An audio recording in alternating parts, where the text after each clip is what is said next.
Sejarah Jakarta, dari Sunda Kelapa ke Batavia lewat Jayakarta, bagian pertama. Sejarah kota Jakarta sejak Batavia hingga ke masa kemerdekaan, sudah banyak ditulis orang. Namun periode ketika Sunda Kelapa dikuasai kerajaan Hindu, Buddha, Sunda lebih-lebih ketika kemudian berganti menjadi kerajaan Islam, Jayakarta, data sejarahnya minim sekali. Inilah secuil kisah tentang Sunda Kelapa dan Jayakarta. Pelabuhan utama di Pulau Jawa adalah Sunda Kelapa. Di tempat ini didapati sangat banyak lada yang bermutu lebih baik daripada lada India atau Malabar. Juga banyak terdapat kemenyan, benicin atau bonin atau bunga pala, kamper, dan juga intan permata. Tempat ini dapat didatangi tanpa menemui kesulitan karena orang Portugis tidak sampai ke sini, karena orang Jawa berbondong-bondong datang sendiri sampai ke Malaka untuk menjual barang-barang dagangannya. Itulah kesaksian seorang pelaut Belanda, Jan Huygen van Linschoten, dalam bukunya yang kemudian menjadi terkenal, Itinerario. Buku ini ditulis pada abad ke-16, diterbitkan pada 1596 dalam edisi bahasa Belanda, dan 1598 dalam bahasa Inggris. Namun kesaksian orang-orang Eropa tentang kota Sunda Kelapa sebenarnya masih sangat terbatas, karena pada abad ke-16 mereka lebih banyak berkunjung ke kota Banten, tetangga di sebelah barat Sunda Kelapa. Tentang kota Sunda Kelapa, para pengunjung Belanda paling awal hanya menulis. Kota ini dibangun seperti kebanyakan kota-kota lain di Pulau Jawa, yaitu rumahnya terbuat dari kayu dan anyaman bambu. Konstruksinya buruk dan sangat kotor, dan kelihatannya seperti desa saja. Sebuah sungai indah, berair jernih dan bersih, mengalir di tengah kota. Airnya segar dan menyenangkan, tanahnya rendah, namun indah, dan selalu terbayang-bayang dalam pikiran kita. Raja dapat mempersenjatai 4.000 orang dari penduduk kota. Istananya indah, dibangun dengan pagar bambu runcing, dan mempunyai lebih dari 1 gerbang masuk. 4 atau 5 buah kapal raja tampak berlabuh dengan tutup di atasnya. Konstruksi kapal menyerupai kapal Jawa, yaitu tempat untuk para pengayuh di bawah dan di atas untuk prajurit. Raja sekarang hanya mampu menjual 300 kantung lada setahun, tetapi bermaksud akan meningkatkannya. Gubuk Reyot dan Tanah Rawa. Dahulu, Sunda Kelapa terbujur sepanjang 1 atau 2 km di atas potongan-potongan tanah sempit yang dibersihkan di kedua tepi Sungai Ciliwung yang sempit, dekat muaranya, dekat sebuah teluk yang terlindung oleh beberapa buah pulau. Sungai Ciliwung memungkinkan 10 kapal dagang masa lampau yang berkapasitas sampai 100 ton, perahu Melayu, Jepang, Cina, dan berbagai ragam kapal dari timur, masuk dan berlabuh dengan aman. Kapal-kapal Portugis yang agak lebih kecil, tetapi tidak termasuk galeon-galeon berkapasitas 500 hingga 1000 ton, harus berlabuh di depan pantai. Air sungai waktu itu mengalir bebas, tidak berlumpur, dan tenang. Kapten-kapten kapal singgah untuk mengambil air segar dan mengisi botol dan guci mereka. Pedagang pribumi menyiapkan ikan segar dan ikan asin dalam jumlah besar untuk dijual kepada mereka. Tanaman kelapa dan ladang tebu serta sawah yang dekat dengan kota pelabuhan itu menjamin persediaan bahan makanan lain yang lezat serta murah bagi pengunjung maupun penetap, yang waktu itu paling penting, minuman arak amat berlimpah. Bangunan di kota Sunda Kelapa yang paling kurang mengesankan adalah dalam keraton raja yang berpagar bambu runcing.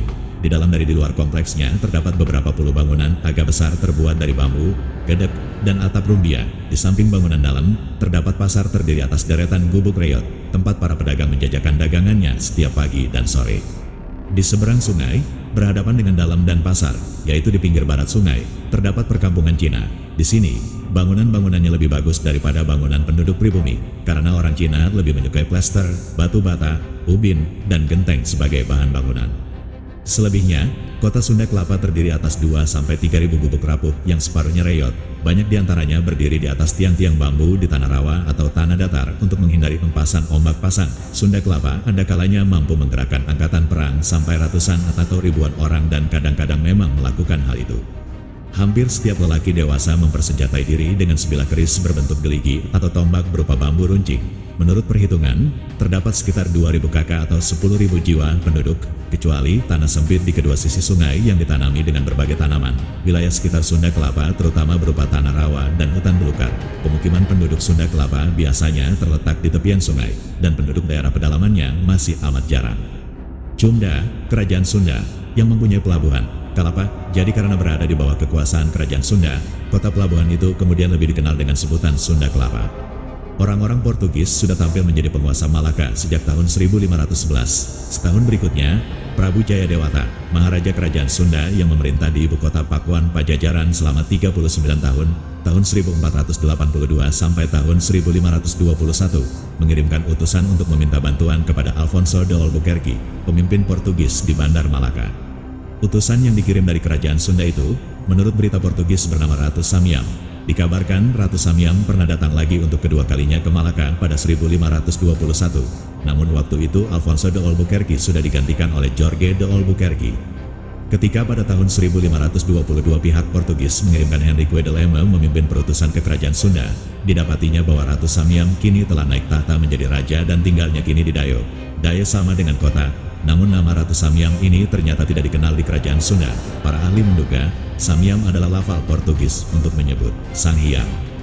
Bila dugaan ini benar, maka Ratu Samyang itu mestilah identik dengan raja pengganti Prabu Jayadewata yang di dalam kitab Carita Parahyangan disebut Prabu Surawisesa, berkuasa di ibu kota Pakuan Pajajaran selama 14 tahun, tahun 1521 sampai tahun 1535. Itu artinya, sebelum menjadi raja di kerajaan Sunda, Surawisesa adalah penguasa di daerah Sangiang. Daerah Sangiang ini, menurut penyelidikan para ahli, berlokasi di sekitar wilayah Jatinegara sekarang, dan wilayah kekuasaannya melebar ke arah laut di utara. Dengan kata lain, Surawisesa adalah penguasa di wilayah yang dikenal dengan nama Sunda Kelapa. Bahwa Raja Sunda Kelapa dikirim Maharaja Sunda sebagai utusan resmi ke Malaka, dan bahwa Raja Sunda Kelapa kemudian bisa naik tahta menjadi penguasa kerajaan Sunda, tentu menunjukkan betapa pentingnya wilayah Sunda Kelapa bagi kerajaan Sunda. Tome Pires juga melaporkan, dari 6 pelabuhan yang dimiliki kerajaan Sunda, pelabuhan Sunda Kelapa adalah yang terpenting dari terbesar. Kelima pelabuhan lainnya adalah Banten, Pontang, Cigede, Tamgara, dan Cimanuk, Indramayu. Selain terpenting dan terbesar, kota pelabuhan Sunda Kelapa juga agaknya merupakan pelabuhan yang terdekat dari ibu kota kerajaan Sunda. Menurut petualang Portugis, Tome Pires, ibu kota kerajaan Sunda di Dayo dapat dicapai dalam 2 hari perjalanan dari Sunda Kelapa.